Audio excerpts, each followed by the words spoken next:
तो जो Archie bacteria है एक्सट्रीमोफाइल्स होते हैं, खतरों के खिलाड़ी होते हैं। अगर ये बहुत ज्यादा सॉल्टी कंडीशन में पाए जा रहे हैं तो हेलोफाइल्स, हेलो मतलब होता है सॉल्ट। अगर आप यू बैक्टीरिया की बात करें तो ये सीधा सिंपल सा स्ट्रक्चर है, तो 2 टुकड़ों में टूट सकता है, फिजन भी शो कर सकता है फेवरेबल कंडीशन में। मिनरल रिसाइकलिंग या न्यूट्रिएंट साइक्लिंग में भी कीमोसिंथेटिक बैक्टीरिया हेल्प कर रहे होते हैं। जब फेवरेबल कंडीशन होती है तो कई सारे स्लाइम मोल्ड्स आकर के प्लाज्मोडियम बना लेते हैं, यानी एक बहुत लंबा स्ट्रक्चर बना लेते हैं, कुछ फीट लंबा भी ये स्ट्रक्चर हो सकता है। फेवरेबल कंडीशन है, किसी की बर्थडे पार्टी है, सारे आकर के स्लाइम मोल्ड इकट्ठे हो गए। तो हेलो एवरीवन, कैसे हैं आप सब लोग? I hope each and every one of you is doing absolutely good. My name is doctor Vipin Kumar Sharma और मैं आप सभी लोगों का तहे दिल से स्वागत करता हूं हमारी इस प्यारी सी माइंड मैप सीरीज के अंदर, जहां पर आज हम डिस्कस करने वाले हैं about the chapter biological classification. हम लोग सिस्टमैटिक्स की शुरुआत कर चुके थे और लास्ट माइंड मैप में हम लोग बहुत अच्छे तरीके से द लिविंग वर्ल्ड के माइंड मैप को समझ चुके थे। अब बात आती है कि इस पूरे अर्थ में जितने भी लिविंग ऑर्गेनिजम्स हैं उनको क्लासिफाई किस तरीके से किया जाए। यानी बायोलॉजिकल क्लासिफिकेशन का मतलब ही है जितने भी बायोलॉजिकल ऑर्गेनिजम्स हैं, जितने भी जीव जंतु इस पृथ्वी पर पाए जा रहे हैं, जिनका नंबर क्या था 1.7 टू 1.8 मिलियन था, उनको हमें क्लासिफाई करना है, अलग अलग कैटेगरीज में हमें उन्हें प्लेस करना है। एक क्लासिफिकेशन का जिक्र लास्ट लेक्चर में भी हुआ था, जहां मैंने आपसे कहा था कि जो अर्लीस्ट क्लासिफिकेशन थी चीजों की, वो उनके यूजेस के बेसिस पे करी गई थी। यानी सबसे पहला नॉन साइंटिफिक जो क्लासिफिकेशन था, अर्लीस्ट जो आपका क्लासिफिकेशन था, that was based on uses, कि आप चीजों को किस तरीके से इस्तेमाल करते हैं। समझ लीजिए कॉटन है, जूट है, फ्लेक्स फाइबर है, ये कपड़े बनाने के काम आते हैं या रस्सियां बनाने के काम आते हैं, तो ये क्लोथिंग पर्पस से काम आ रहे हैं, तो उनका यूज हो गया कपड़े बनाना। किसी फसल को आप खा रहे हैं, किसी सब्जी को आप खा रहे हैं, किसी फ्रूट को आप खा रहे हैं, किसी जानवर का मीट अगर आप खा रहे हैं, तो इन सारे जीव जंतुओं का पर्पस क्या हो गया? एज फूड आपको हेल्प करना। एंड अगर आप ट्रांसपोर्टेशन की बात करें तो अगर आप घोड़ा गाड़ी की बात करते हैं तो घोड़ा जो ऑर्गेनिज्म है, बैलगाड़ी की बात करते हैं तो बैल जो ऑर्गेनिज्म है, अगर आप सिक्योरिटी पर्पस से बात करते हैं तो डॉग जो है, ये अलग अलग तरीके से आपके काम आ रहे हैं। तो आप किसी ऑर्गेनिज्म का यूज कैसे कर पा रहे हैं, this is the very first criteria of classification. पर यहां पर कोई साइंटिफिक लॉजिक नहीं लगाया गया था, इसीलिए इस क्लासिफिकेशन सिस्टम को कुछ टाइम बाद डिस्कार्ड कर दिया गया। सबसे पहला जो साइंटिफिक अटेम्प्ट दिया गया क्लासिफिकेशन के लिए, वो कहा जाता है कि हमारे फादर ऑफ बायोलॉजी एरिस्टोटल साहब ने दिया था।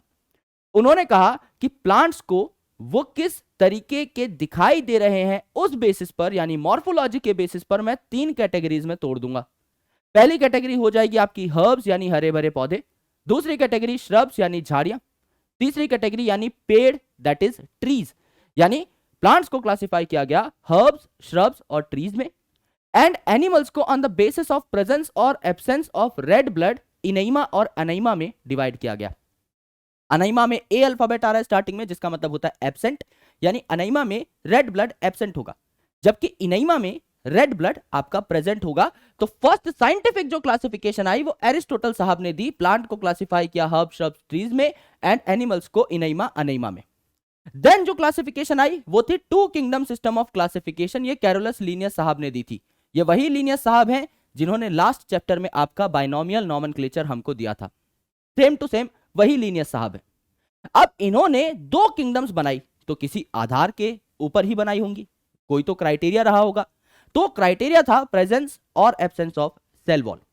यानी अगर कोई ऑर्गेनिज्म है जिसमें सेल वॉल है तो उसको इन्होंने प्लांट किंगडम में प्लेस कर दिया। जैसे बैक्टीरिया में सेल वॉल होती है आपकी पेप्टिडोग्लाइकन की, फंगस में आपकी सेल वॉल होती है काइटिन की, है ना। आपके जो एडवांस प्लांट्स हैं उनमें आपकी सेल वॉल होती है आपकी सेल्यूलोज की। तो इन्हें उस टाइम पर इतना आइडिया नहीं था कि अलग अलग तरीके की भी सेल वॉल्स होती हैं। इन्होंने बस ये देखा कि अगर सेल वॉल है तो भैया प्लेस कर दो किंगडम प्लांटे में, अगर सेल वॉल नहीं है तो प्लेस कर दो किंगडम एनिमेलिया में। सिंपल इन्होंने क्लासिफिकेशन करी। लेकिन अब इस क्लासिफिकेशन में गड़बड़ भी खूब सारी थी। क्यों? क्योंकि यह क्लासिफिकेशन डिस्टिंग्विश नहीं कर पा रही थी यूकैरियोटिक और प्रोकैरियोटिक ऑर्गेनिजम्स के बीच में। भाई अगर आप सिर्फ सेल वॉल को एज अ क्राइटेरिया ले रहे हो तो प्रोकैरियोटिक जो ऑर्गेनिजम्स हैं जिनमें वेल डिफाइंड न्यूक्लियस नहीं होता, जैसे कि आपके बैक्टीरिया, इनमें भी सेल वॉल है, और आपके यूकैरियोटिक जो आपके फंगस है और हायर प्लांट्स हैं इनमें भी सेल वॉल है। क्या इन दोनों को आप साथ रख सकते हो? नहीं, इसका सेल बहुत प्रिमिटिव है, यूकैरियोट्स का सेल बहुत एडवांस है, इनको आप साथ नहीं रख सकते। तो यहां ये गड़बड़ हो गई कि सिर्फ सेल वॉल की हमने डिस्कशन करी तो प्रोकैरियोट्स और यूकैरियोट्स भी साथ साथ आकर के एक ही कैटेगरी में बैठ गए। यूनिसेलुलर और मल्टीसेलुलर ऑर्गेनिजम्स को भी साथ साथ रख दिया। बैक्टीरिया आपका क्या है, यूनिसेलुलर है, इसको मल्टीसेलुलर फंगस के साथ रख दिया, राइट। आपके काफी सारे और यूनिसेलुलर ऑर्गेनिजम्स थे जैसे कि आपका क्लेमाइडोमोनास, उसको बहुत ज्यादा कॉम्प्लेक्स प्लांट्स के साथ रख दिया, यानी एक यूनिसेलुलर एल्गी को दुनिया के सबसे बड़े पेड़ के साथ रख दिया in the very same category. तो यहां पर यह भी गड़बड़ आने लगी। और तीसरी गड़बड़ यह आने लगी कि भाई जो ऑर्गेनिजम्स खाना बना सकते थे और जो खाना नहीं बना सकते थे, टेक्निकली इन्हें अलग अलग कैटेगरीज में होना चाहिए, इनको भी सेम कैटेगरी में रख दिया। ज्यादातर बैक्टीरिया खाना नहीं बना सकते, most of the bacterias are heterotroph, only a few can make their food, यानी ज्यादातर बैक्टीरिया खाना नहीं बना पा रहे हैं, फंगस खाना नहीं बना पा रहे हैं, उन सबको भी ला करके हायर प्लांट्स के साथ रख दिया। तो यहां पर तीन मेजर गड़बड़ियां थी, ऑटोट्रॉफ और हेट्रोट्रॉफ को साथ रखा, यूनिसेलुलर मल्टीसेलुलर को साथ रखा, प्रोकैरियोट यूकैरियोट को साथ रखा। तो ये जो सिस्टम है बहुत लंबा नहीं चल पाया। इनके बाद और सिस्टम आए, three kingdom system of classification जो हेइकल साहब ने दी और प्रोटिस्टा को इंट्रोड्यूस किया, four kingdom system of classification जो कोपलैंड साहब ने दी, मोनेरा को इंट्रोड्यूस किया। लेकिन सबसे इंपॉर्टेंट क्लासिफिकेशन जो हम पढ़ते हैं that is five kingdom system of classification जो आर.एच. विटेकर साहब ने दी 1969 में। इन्होंने 5 क्राइटेरिया को एकदम डीपली स्टडी किया। पहला, सेल स्ट्रक्चर। सबसे पहली प्रॉब्लम इन्होंने ये सॉर्ट कर दी कि सेल के स्ट्रक्चर के बेसिस पे कोई यूकैरियोट है तो उसको अलग रखो, कोई प्रोकैरियोट है तो उसको अलग रखो। प्रोकैरियोट्स की एक अलग से किंगडम बना दी जिसका नाम है किंगडम मोनेरा। तो एक किंगडम में सारे प्रोकैरियोट्स रख दिए, यूकैरियोट सारे के सारे अलग हो गए, तो पहली प्रॉब्लम सॉल्व कर दी। दूसरी इंपॉर्टेंट चीज, बॉडी ऑर्गेनाइजेशन। किसी ऑर्गेनिज्म की बॉडी में कितने सेल हैं, क्या वो यूनिसेलुलर है या मल्टीसेलुलर है। अब आपके जो यूनिसेलुलर ऑर्गेनिजम्स थे ना, अगर वो प्रोकैरियोटिक है तो उन्हें रख दिया किंगडम मोनेरा में क्योंकि सारे प्रोकैरियोट्स वही हैं। और अगर कोई यूनिसेलुलर यूकैरियोटिक ऑर्गेनिज्म है तो उसे कहां रख दिया, किंगडम प्रोटिस्टा में। और मल्टीसेलुलर ऑर्गेनिजम्स को आगे ले गए हायर किंगडम्स में जिन्हें हम फंगस, प्लांट और एनिमल्स कहते हैं। अगला है न्यूट्रिशन। भाई फंगस अपना खाना स्वयं नहीं बना सकते, पैरासिटिक सेप्रोफिटिक होते हैं, या तो किसी ऑर्गेनिज्म के ऊपर बीमारी कॉज कर रहे होंगे या गले सड़े मरे मैटर पे ग्रो कर रहे होंगे। ह्यूमन बींग्स जो हैं यानी एनिमल्स जो हैं ये भी अपना खाना स्वयं नहीं बना सकते अपनी बॉडी के अंदर, ये भी हेट्रोट्रॉफिक होते हैं, holozoic mode of nutrition show करते हैं, चीजों को गटक कर खाना प्रेफर करते हैं। प्लांट फोटोसिंथेसिस दिखाते हैं, अपना खाना स्वयं बनाते हैं। कुछ एक बैक्टीरिया भी फोटोसिंथेसिस दिखा सकते हैं और किंगडम प्रोटिस्टा के भी कुछ मेंबर्स अपना खाना स्वयं बना सकते हैं।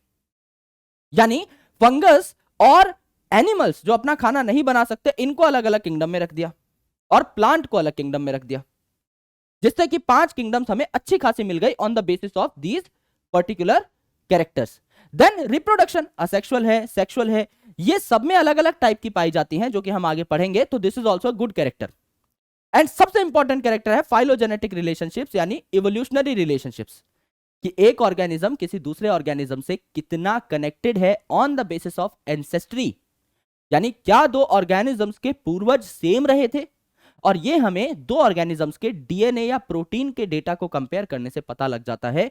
आज के दिन में बायो इन्फॉर्मेटिक्स में ऐसे हजारों सॉफ्टवेयर हैं जो कि आपको एग्जैक्ट डेटा बता सकते हैं कि आप बंदर से 87.5% सिमिलर हैं, इतना तक भी डेटा हमारे पास आ जाएगा।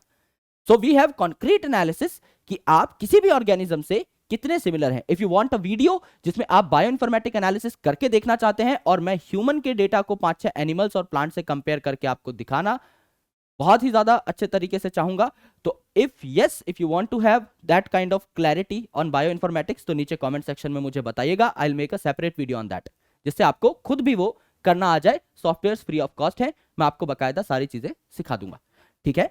तो यहां पर मेरे दोस्त आपके ये सारे क्राइटेरिया देखे, सेल स्ट्रक्चर यानी प्रोकैरियोटिक है कोई सेल या यूकैरियोटिक, बॉडी ऑर्गेनाइजेशन यानी यूनिसेलुलर है या मल्टीसेलुलर, देन आपका मोड ऑफ रिप्रोडक्शन कैसी है, देन फाइलोजेनेटिक रिलेशनशिप यानी इवोल्यूशनरी रिलेशनशिप्स कैसी हैं, एंड देन उसके बाद आपका न्यूट्रिशन कि खाना बना सकते हैं या नहीं, ठीक है। तो इस बेसिस पे हमको 5 किंगडम्स यहां पर मिल जाती है। जैसा मैंने आपको बताया कि मोनेरा ही सिर्फ प्रोकैरियोटिक है, बाकी सारे यूकैरियोटिक है, तो सिर्फ मोनेरा में प्रोकैरियोटिक ऑर्गेनिजम्स पाए जाते हैं, बाकी सब में well defined membrane bound organelles और न्यूक्लियस पाए जा रहे होंगे। यानी न्यूक्लियर मेम्ब्रेन सिर्फ प्रोकैरियोट्स में एब्सेंट होगी, क्योंकि हम क्या कहते हैं प्रोकैरियोट की डेफिनेशन में, they do not have well defined nucleus. और वेल डिफाइंड न्यूक्लियस का क्या मतलब है कि एक न्यूक्लियस के ऊपर न्यूक्लियर एनवेलप प्रेजेंट है तो वो वेल डिफाइंड है, न्यूक्लियर एनवेलप एब्सेंट है तो वो वेल डिफाइंड नहीं है। यानी अगर मैं कह रहा हूं कि यहां पर वेल डिफाइंड न्यूक्लियस नहीं है तो न्यूक्लियर मेम्ब्रेन एब्सेंट, इन सब में वेल डिफाइंड न्यूक्लियस है तो न्यूक्लियर मेम्ब्रेन प्रेजेंट। यानी ये दोनों पॉइंट्स एक ही हैं एक्चुअल में, खामखा एनसीईआरटी में लाइनें भरी हुई हैं। आगे सेल वॉल किस किस तरीके की होती है? मोनेरा में भी दो तरीके के ऑर्गेनिजम्स पाए जाते हैं, आर्की बैक्टीरिया और यू बैक्टीरिया। आर्की बैक्टीरिया जिन्हें एक्सट्रीमोफाइल्स कहा जाता है, मैं इन्हें प्यार से खतरों का खिलाड़ी कहता हूं क्योंकि जिस जगह पर आप सोच भी नहीं सकते जिंदगी पाई जा सकती है उस जगह पर ये अक्सर भंगड़ा करते हुए पाए जाते हैं। तो ये जो खतरों के खिलाड़ी हैं इनका स्पेसिफिक सेल वॉल स्ट्रक्चर होता है। इनकी सेल वॉल सूडोम्यूरिन की बनती है, जबकि एक आपका यू बैक्टीरिया जो है उसकी सेल वॉल आपकी म्यूरिन की बनती है यानी पेप्टिडोग्लाइकन की बनती है। यहां पर आप देख सकते हैं नॉन सेल्यूलोजिक सेल वॉल होगी, है ना, और यहां पर पॉलीसेकेराइड और अमीनो एसिड की, कुछ अमीनो एसिड भी यहां पर जुड़े होते हैं, यानी कार्बोहाइड्रेट और अमीनो एसिड की मिलकर के आपकी बनी होगी। नॉन सेल्यूलर लिखा हुआ है यहां पर गलती से, नॉन सेल्यूलोजिक आपकी सेल वॉल आएगी क्योंकि सेल्यूलोज की सेल वॉल कहां होती है? प्लांट्स में, है ना, यहां नॉन सेल्यूलोजिक आएगी। यहां पर अगर आप देखेंगे प्रोटिस्टा के अंदर तो कुछ के अंदर सेल वॉल होती है, कुछ के अंदर नहीं होती, क्योंकि प्रोटिस्टा में दोनों प्रकार के ऑर्गेनिजम्स पाए जाते हैं, कुछ प्लांट जैसे भी, कुछ एनिमल्स जैसे भी। तो जो प्लांट जैसे ऑर्गेनिजम्स होंगे उनमें सेल वॉल होगी, जो एनिमल जैसे होंगे उनमें सेल वॉल नहीं होगी। फंगस जो है इनमें सेल वॉल आपकी पाई जाती है विदाउट सेल्यूलोज होती है क्योंकि काइटिन की सेल वॉल यहां पर पाई जा रही होती है। प्लांट जो है इनमें पाई जाती है सेल वॉल और सेल्यूलोज की होती है। एनिमल्स में यानी हमारे अंदर सेल वॉल नहीं होती, हमारे सबसे बाहर वाली जो मेम्ब्रेन है उसे हम सेल मेम्ब्रेन कहते हैं, उसके ऊपर कुछ और नहीं पाया जा रहा होता। बॉडी ऑर्गेनाइजेशन अगर आप देखेंगे तो मैंने आपको बताया मोनेरा और प्रोटिस्टा में तो यूनिसेलुलर ऑर्गेनिज्म है तो सेल्युलर लेवल ऑफ ऑर्गेनाइजेशन। आपका फंगस में लूज टिश्यू देखने को मिल सकता है, मल्टी सेल्युलैरिटी देखने को मिल सकती है। अगर आप प्लांट की बात करें तो हाईएस्ट लेवल आपने क्या सुना है? ऑर्गन सुना है। Leaf is a photosynthetic organ, stem is an organ for mechanical support, root is an organ which anchorage the plant to soil. आप ऑर्गन सिस्टम शब्द का इस्तेमाल नहीं कर रहे, सबसे बड़े बड़े जो ऑर्गन्स हैं वो यहां पर मैंने आपको गिना दिए हैं, उससे बड़ा प्लांट में कुछ भी नहीं है। तो organ highest level of organization यहां पर है, organ system is not available. But animals में जैसे कि हमारे अंदर ऑर्गन सिस्टम भी है भाई, डाइजेस्टिव सिस्टम है, सर्कुलेटरी सिस्टम है, रेस्पिरेटरी सिस्टम है, नर्वस सिस्टम है, एंडोक्राइन सिस्टम है, इम्यूनोलॉजिकल सिस्टम है, न्यूरोलॉजिकल सिस्टम है, इतने सारे सिस्टम्स है। तो यहां पर आपको ऑर्गन सिस्टम देखने को मिलते हैं। खाना बनाते हैं कि नहीं? भाई बैक्टीरिया ज्यादातर खाना नहीं बनाते, कुछ एक बैक्टीरिया खाना बना सकते हैं, जैसे आपका ब्लू ग्रीन एल्गी है, नोस्टॉक है, एनाबिना है, ये खाना बना सकते हैं। यहां पर भी देखेंगे आप प्रोटिस्टा में तो ये भी कुछ खाना बना सकते हैं। मैंने आपको बताया कुछ ऑर्गेनिज्म प्रोटिस्टा में प्लांट जैसे भी होते हैं तो खाना बना रहे होंगे, कुछ एनिमल जैसे होते हैं खाना नहीं बना रहे होंगे, जैसे प्रोटोजोआ खाना नहीं बनाता, स्लाइम मोल्ड खाना नहीं बनाता। ऑटोट्रॉफिक में देखोगे तो क्राइजोफाइट को, इनफैक्ट क्राइजोफाइट में जो डायटम्स होते हैं चीफ प्रोड्यूसर ऑफ ओशन कहा जाता है कि ओशन में सबसे ज्यादा खाना ही यही बनाते हैं, तो बिल्कुल बना रहे हैं। डायनोफ्लैजेलेट आपका फोटोसिंथेटिक है, बिल्कुल खाना बना रहा है। तो दोनों प्रकार के ऑर्गेनिजम्स पाए जाएंगे। फंगस और एनिमल्स खाना नहीं बनाते, सिंपल सी यहां पर बात है, और प्लांट खाना बनाते हैं, फोटोसिंथेसिस करते हैं, तो प्लांट अपना खाना बनाएंगे, ये भी सिंपल सी बात है। ठीक है, अब हम लोगों को दोस्तों क्या करना है, एक एक करके एक एक किंगडम को बहुत प्यार से पढ़ना है। तो the very first kingdom that we want to talk about is kingdom monera, जहां पर दो प्रकार के ऑर्गेनिजम्स हैं। The very first type of organisms are archaebacteria यानी खतरों के खिलाड़ी, और खतरों के खिलाड़ी वो क्यों है? Due to their specialized cell wall structure, ना कि सेल मेम्ब्रेन। अगर आपको ऑप्शन में सेल वॉल नहीं दिया गया तब जाकर के आप सेल मेम्ब्रेन ढूंढोगे ऑप्शन के अंदर। अगर आपको ऑप्शन में सेल वॉल दिया है the answer will be cell wall only. यहां पर ब्रांच लिपिड्स पाई जाती हैं और एस्टर की जगह ईथर लिंकेज पाई जाती है, जो कि एक स्पेशलाइज्ड फीचर है आपका आर्की बैक्टीरिया का, जो इनको ज्यादा रेजिस्टेंट बनाता है। तो किंगडम मोनेरा में क्या पाए जा रहे हैं? बैक्टीरिया सबसे ज्यादा पाए जा रहे हैं, चाहे आर्की बैक्टीरिया हो चाहे यू बैक्टीरिया। तो ये सोल मेंबर्स है, यानी जान है आपके किंगडम मोनेरा की। कौन? बैक्टीरिया। कॉस्मोपॉलिटन है, हर जगह पाए जाते हैं। हो सकता है मेरी इस पेन के टिप पर पाए जा रहे हो, बिल्कुल हो सकता है। हो सकता है इस बोर्ड पर पाए जा रहे हो, बिल्कुल हो सकता है। भाई मेरे गट के अंदर पाए जा रहे हो, और पाए भी जा रहे हैं, डाइजेशन में हेल्प करते हैं। याकुल्ट का ऐड आता है, it increases good bacteria in your body. आप खाना खाइए उसके बाद याकुल्ट पिए, ऐसा कहा जाता है ना, जिससे कि आपका डाइजेशन जो है वो स्ट्रांग हो, क्योंकि there are a lot of bacteria that helps in the digestion of food, right. तो यहां पर ये आपकी बॉडी के अंदर भी पाए जा सकते हैं, इतने कॉस्मोपॉलिटन है ये एक्सट्रीमोफिलिक भी हो सकते हैं। एक्सट्रीमो मतलब एक्सट्रीम यानी हार्श कंडीशंस को फिल यानी प्यार करने वाले, यानी कि खतरों के खिलाड़ी भी हो सकते हैं। स्ट्रक्चर इनका सिंपल है यानी दिखने में भोले भाले, लेकिन कॉम्प्लेक्स बिहेवियर, बहुत खतरनाक मेटाबॉलिज्म, जो आप कर सकते हो वो ये भी कर सकता है। मोस्ट ऑफ द थिंग्स आप रेप्लिकेशन कर सकते हो, ये भी कर लेगा। आप ट्रांसक्रिप्शन कर सकते हो, ये भी कर लेगा। जेनेटिक कोड है आपके अंदर, इसके अंदर भी है। ट्रांसलेशन कर लोगे, ये भी कर लेगा। अपने आप को बचाने की कोशिश करते हो, ये भी करता है। आप में भी कॉन्शियसनेस है, इसमें भी कॉन्शियसनेस है, right? So there are a lot of things that this unicellular organism can do. 4 प्रकार की शेप होती है, गोल गोल बेसिलस, कॉमा जैसी विब्रियो, ये आपकी बैट जैसी आपकी क्या हो जाएगी, गोल गोल कॉकस हो गई। यहां पर आपकी विब्रियो, ये आपकी बैट जैसी बेसिलस, इसके सेंटर पे क्या होता है, एंडोस्पोर, है ना, कैल्शियम डाइपिकोलिनिक एसिड का बना हुआ एंडोस्पोर। और ये आपका स्पाइरलम, स्पाइरल है ना, स्प्रिंग जैसा, और इसके दोनों साइड पे क्या लगे रहते हैं, फ्लैजेला लगे रहते हैं, फ्लैजेला के गुच्छे लगे रहते हैं।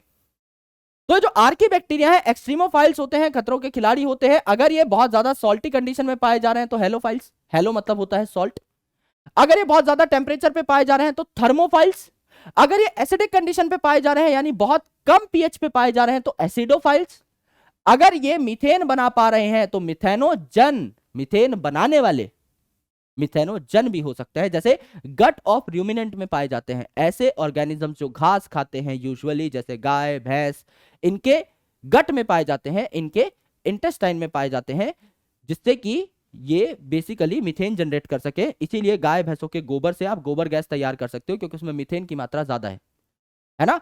एंड इन्हें रूमिनेंट्स क्यों कहा जाता है, क्योंकि इनके पेट में मल्टीपल चैम्बर्स होते हैं, उसमें से एक चैम्बर का नाम भी रूमेन है ना। तो इनके गट में पाए जाते हैं आपके मिथेनोजेंस। अगर आप देखें तो बैक्टीरिया में, है ना, रिप्रोडक्शन किस टाइप का होता है, अलग अलग टाइप का रिप्रोडक्शन हो सकता है। आप सारी बातें हम यू बैक्टीरिया की करेंगे, आर्की बैक्टीरिया सिर्फ आपको यही जानना होता है कि हाँ भाई इसके सेल वॉल का कैरेक्टर यूनिक होने की वजह से it is very different and it becomes खतरों का खिलाड़ी, दैट्स इट। ठीक है, अगर आप यू बैक्टीरिया की बात करें तो ये सीधा सिंपल सा स्ट्रक्चर है, तो 2 टुकड़ों में टूट सकता है, फिजन भी शो कर सकता है फेवरेबल कंडीशन में। अगर अनफेवरेबल कंडीशन है, अभी झटपट ये डिवाइड होकर के जर्मिनेट नहीं कर सकता, तो ये क्या करेगा, अपने ऊपर कवर बना लेगा, स्पोर तैयार कर लेगा। तो स्पोर फॉर्मेशन क्या होती है, अनफेवरेबल कंडीशन में होती है, क्योंकि स्पोर क्या है, रेजिस्टेंट है, स्पोर बचाव के लिए होता है। यह बैक्टीरिया को बेसिकली डेसिकेट होने से, सूखने से बचाता है। तो अगर बैक्टीरिया को पता है कि आसपास अनफेवरेबल कंडीशन है, मैं इस टाइम पे जर्मिनेट नहीं कर पाऊंगा, ये अपने ऊपर एक चादर बना लेता है और मस्त सुंबड़ी में बैठ जाता है। जिस टाइम पे कंडीशंस फेवरेबल होंगी, ये दोबारा से आपका जर्मिनेट कर जाएगा, नया बैक्टीरिया बना लेगा। और यहां पर कंजुगेशन भी होती है, यानी 2 बैक्टीरिया आसपास आ जाते हैं और एक बैक्टीरिया दूसरे बैक्टीरिया में डीएनए ट्रांसफर कर सकता है। इसे बैक्टीरिया का primitive sexual type of reproduction भी कहा जाता है, बट एक्चुअल में it is not sexual reproduction, क्योंकि यहां कोई गैमेट फॉर्मेशन, गैमेट फ्यूजन नहीं हो रही है। बैक्टीरिया का दिल रखने के लिए कह दिया, हाँ भाई तुम भी सेक्सुअल रिप्रोडक्शन करते हो, बैक्टीरिया भी खुश हो गया और एक्चुअल में उसने कुछ किया भी नहीं, right. When it comes to you bacteria, that is true bacteria, you का मतलब होता है ट्रू, तो ये 2 प्रकार के होते हैं, खाना बना भी सकते हैं, खाना नहीं भी बना सकते। ज्यादातर खाना नहीं बनाते, जैसा मैंने आपको कहा था, कुछ एक आपका खाना बना भी सकते हैं, जैसे ब्लू ग्रीन एल्गी, जिसको साइनोबैक्टीरिया कहा जाता है। ठीक है, कैरोलस लिनियस साहब की क्लासिफिकेशन के हिसाब से ब्लू ग्रीन एल्गी, पहले इसको किंगडम प्लांटे में रखा गया था ना भाई, साइनोबैक्टीरिया है, बैक्टीरिया है तो सेल वॉल थी, तो किंगडम प्लांटे में रखा होगा, और सिंपल स्ट्रक्चर था तो इसे एल्गी बोल दिया कि भाई ये सिंपल प्लांट है। बाद में इसको उठा करके ले आए, किंगडम मोनेरा में रख दिया, पर इसका नाम चेंज नहीं किया। जैसे माइकोप्लाज्मा को क्या कहा जाता है, माइकोप्लाज्मा पे कोई सेल वॉल नहीं होती, इट लैक्स सेल वॉल। जब सेल वॉल नहीं है, ऊपर कोई रिजिड स्ट्रक्चर नहीं है, तो ये अपनी शेप को बदल सकता है, अपनी मॉर्फोलॉजी को चेंज कर सकता है, that's why it is called as pleomorphic, morphology को चेंज कर सकता है। एंड जैसे जोकर अपना भेष बदल बदल के लोगों को हंसाता है, उसी तरीके से माइकोप्लाज्मा भी अपना भेष बदल सकता है, that's why it is called as joker of plant kingdom. लेकिन ये प्लांट तो है ही नहीं, ये तो किंगडम मोनेरा का पार्ट है। किंगडम प्लांट का संबोधन किस लिए किया गया है, क्योंकि according to Carolus Linnaeus classification ये किंगडम प्लांट में था, तो उसका नाम तब जोकर ऑफ प्लांट किंगडम रख दिया। अब नाम थोड़ी चेंज करेंगे, समझ लो यार, आप लोग जो है बहुत गरीब हो अभी, है ना, स्टूडेंट हो, क्या ही पैसा होगा, 500 रुपए 1000 रुपए पॉकेट मनी मिलती होगी, है ना। अभी गरीब हो, कल को समझ लो कि तैयारी करते करते कोई लॉटरी घसीट दी किसी दिन और 1 करोड़ की लॉटरी लग गई, है ना। तो तुम्हारा नाम अगर गरीब चंद है पहले से, तो लॉटरी लगने के बाद उसे अमीर चंद थोड़ी करा दोगे। तब भी लोग यही बोलेंगे ना कि गरीब चंद की लॉटरी लगी है, ऐसा थोड़ी बोलेंगे अमीर चंद की लॉटरी लगी है भाई, अब तो इसका नाम चेंज हो गया, राइट। तो नाम जो है वो तो वही रहेगा, that's why it is joker of plant kingdom, it is blue green algae, जबकि ना ये आज के दिन में एल्गी है ना ये आज के दिन में प्लांट है। बात समझ में आई। ये अब फोटोसिंथेसिस क्यों कर पाता है, जैसा पिगमेंट आपके हायर प्लांट्स में पाया जाता है क्लोरोफिल ए लाइक पिगमेंट, वैसा ही पिगमेंट यहां भी पाया जाता है इन यूबैक्टीरियाज के अंदर। ये आपके अकेले भी पाए जा सकते हैं, ये आपके कॉलोनियल भी हो सकते हैं, कॉलोनी भी बना सकते हैं, ये आपके एक के बाद एक अटैच होकर फिलामेंट्स भी बना सकते हैं और इनके ऊपर जिलेटिन की कोटिंग भी लगी रहती है, जिलेटिनस शीथ भी लगी हो सकती है जब ये कॉलोनियल होते हैं। ये आपके फ्रेश वाटर में भी पाए जा सकते हैं, खारे पानी में भी पाए जा सकते हैं, टेरेस्ट्रियल भी पाए जा सकते हैं, तो हर जगह पर आपको ब्लू ग्रीन एल्गी देखने को मिल सकता है। कई ऐसे आपके बैक्टीरिया होते हैं, फोटोसिंथेटिक बैक्टीरिया, जिनमें नाइट्रोजन फिक्सेशन कर सकते हो आप, क्योंकि नाइट्रोजन फिक्स करना सबके बस की बात नहीं है। एटमॉस्फेयर में बहुत नाइट्रोजन है, लेकिन ये जो N2 है ना, इन दो नाइट्रोजन के बीच में 3 कोवेलेंट बॉन्ड है, इन 3 कोवेलेंट बॉन्ड्स को तोड़ना इज वेरी डिफिकल्ट, सबके बस की बात नहीं है। कुछ बैक्टीरिया के पास ये ताकत है, जैसे एनाबीना और नॉस्टॉक जो है, ये आपका नाइट्रोजन फिक्सेशन कर सकते हैं कुछ इस प्रकार के सेल्स में, स्पेशल सेल्स में, जिन्हें हेट्रोसिस्ट कहा जाता है। क्या खास है ऐसा इन हेट्रोसिस्ट में, ये ऑक्सीजन को अपने अंदर नहीं आने देते, क्योंकि नाइट्रोजन फिक्सेशन का जो प्रोसेस है ना, it is very sensitive to the presence of oxygen. अगर ऑक्सीजन आसपास होगा तो नाइट्रोजनेज एंजाइम काम नहीं कर पाएगा। तो if you want to fix the nitrogen, if you want to convert nitrogen into ammonia, आपको मेक श्योर करना होगा कि ऑक्सीजन उस टाइम पर नाइट्रोजनेज के आसपास अवेलेबल ना हो। उसके लिए ये स्पेशल सेल बनाया जाता है, जिसको क्या कहा जाता है, हेटेरोसिस्ट कहा जाता है। ठीक है दोस्त, यहां पर फिर आप आगे देखिए कीमोसिंथेटिक बैक्टीरिया। फोटोसिंथेटिक मतलब फोटो मतलब लाइट को इस्तेमाल करके खाना बना रहा है कोई बैक्टीरिया, तो फोटोसिंथेटिक, पिगमेंट की मदद से लाइट को ट्रैप किया। कीमोसिंथेटिक मतलब आसपास इनऑर्गेनिक केमिकल्स प्रेजेंट है, इन्हीं को क्या कर दिया, आपका ऑक्सीडाइज कर दिया, ऑक्सीजन की मदद से इनको रिसाइकल कर दिया। कोई आपका नाइट्रोजन का कंपाउंड प्रेजेंट था, नाइट्रेट, नाइट्राइट, उसको तोड़ा, नाइट्रोजन सॉइल में आ गया, इसको एनर्जी मिल गई ऑक्सीडेशन से बैक्टीरिया को। कोई फॉस्फेट प्रेजेंट था, उससे फॉस्फोरस निकाल दिया, सॉइल में डाल दिया, ऑक्सीडेशन से एनर्जी खुद ले ली। आपका कोई फेरस कंपाउंड था, यानी आपका आयरन से रिलेटेड कंपाउंड था, आपका कोई सल्फेट कंपाउंड था या सल्फर से रिलेटेड कंपाउंड था, तो इनको ऑक्सीडाइज करके खुद तो एनर्जी ले ली, और सॉइल में क्या पड़े रह गए, ये मिनरल पड़े रह गए। अब इन मिनरल्स की सबसे खास बात क्या है, इन मिनरल्स की जरूरत होती है आपके प्लांट को ग्रो करने के लिए। हम क्या बोलते हैं, प्लांट को ग्रो करने के लिए क्या चाहिए, वाटर एंड मिनरल्स। तो ये जब सॉइल में पड़े रहेंगे, इनको प्लांट की रूट एब्जॉर्ब कर लेगी और उनकी भी ग्रोथ में हेल्प होगी। तो मिनरल रिसाइकलिंग या न्यूट्रिएंट साइक्लिंग में भी कीमोसिंथेटिक बैक्टीरिया हेल्प कर रहे होते हैं। ठीक है, अगर आप यहां पर देखें तो हेट्रोट्रॉफिक बैक्टीरिया जो है, जो खुद का खाना स्वयं नहीं बना सकते, मेजॉरिटी में है, ये आपका दही जमाने में काम आते हैं, जैसे लैक्टोबैसिलस बैक्टीरिया। एंटीबायोटिक बना सकते हैं, जैसे स्ट्रेप्टोमाइसिन जो बनती है, स्ट्रेप्टोमाइसिस ग्रीसियस से बनती है। नियोमाइसिन जो बनती है, स्ट्रेप्टोमाइसिस फ्रेडी से बनती है। यानी स्ट्रेप्टोमाइसिस नाम का जो बैक्टीरिया है, ये दवाई बनाने में भी काम आता है। यानी हमारे जीवन से रिलेटेड, हमारे जीवन के जो बढ़िया काम है उनसे रिलेटेड जो बैक्टीरिया हैं, ज्यादातर हेट्रोट्रॉफिक होते हैं, चाहे दही जमाने का काम हो, चाहे एंटीबायोटिक बनाने का काम हो। नाइट्रोजन फिक्सेशन अगर आप कर रहे हो लेग्यूम के साथ, यानी प्लांट की रूट के साथ एसोसिएट होकर अगर नाइट्रोजन फिक्सेशन हो रही है, that can be done with the help of heterotrophic bacteria. Rhizobium नाम का एक बैक्टीरिया है जो आपका लेग्यूमिनस प्लांट की रूट के साथ, यानी पी और बीन की जो फैमिली है, मटर की जो फैमिली है, उसके प्लांट की रूट के साथ एसोसिएट हो जाता है और नाइट्रोजन फिक्स करके उस प्लांट की रूट को दे देता है, और बदले में रूट खाने पीने की चीजें बैक्टीरिया को दे देती है। दोनों का काम चल जाता है, दोनों की दोस्ती हो जाती है। और हमारी लाइफ से रिलेटेड सिर्फ अच्छे काम थोड़ी है, बुरे काम भी है। बैक्टीरिया बीमारी भी कॉज करता है, तो इसको याद करेंगे, सीटी सीटी से 2 बार सीटी बजा देंगे, सीटी सीटी, है ना, कुकर की 2 सीटी बजाई, C for cholera, C for typhoid, C for citrus canker, C for tetanus. ये आपके किससे होते हैं, ये आपके बैक्टीरिया से होते हैं, ये बैक्टीरियल डिजीजेज है। अब अगर आप देखेंगे तो माइकोप्लाज्मा क्या है, सेल वाले चैप्टर में मैंने आपको बताया था, इनकी लेंथ कितनी होती है, 0.3 माइक्रोमीटर। सबसे छोटे लिविंग सेल्स में इनकी गिनती होती है। सेल वॉल होती नहीं है, यानी शेप चेंज कर सकते हैं, प्लियोमॉर्फिक होते हैं, जोकर ऑफ प्लांट किंगडम कहलाते हैं।